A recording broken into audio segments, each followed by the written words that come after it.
先开始来关心气象局伫昨下晡的5点半已经解除马湾风台的海上风台警报。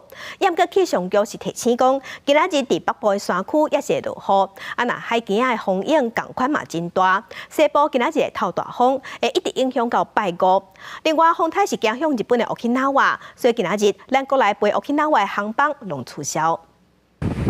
一阵的大雨，还佫有强阵风，台东南苏绿岛31平均风力加阵风，达到停班停课标准。伫花莲滨海前一天出现6公尺悬的大影，其中花莲石梯坪渔港，因为港水向东平，每一摆大影就真侪海水灌入来。这两天也伫渔港内底造成敢若像海水灌入的情形。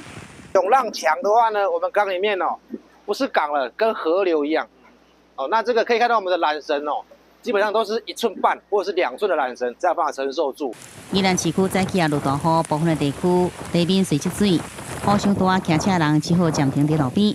虽然马湾风台减弱了后，部分半径缩小，气象局伫3日暗头已经解除海上风台警报。也不过2天以来，宜兰县大同乡的翠峰湖累积雨量已经超过300毫米。6月7日，北部山区也有明显的落雨。明天周4在北部山区还是要留意大雨的情形，而在北部以及东北部山区这几天都有比较明显的降雨，那已经都有一些局部的豪雨出现，也提醒大家，如果前往这些山区活动的话，留意坍方落石的情形。6月7日，台湾各地依然受到风台外围环流的影响，气象局继续发布强风特报。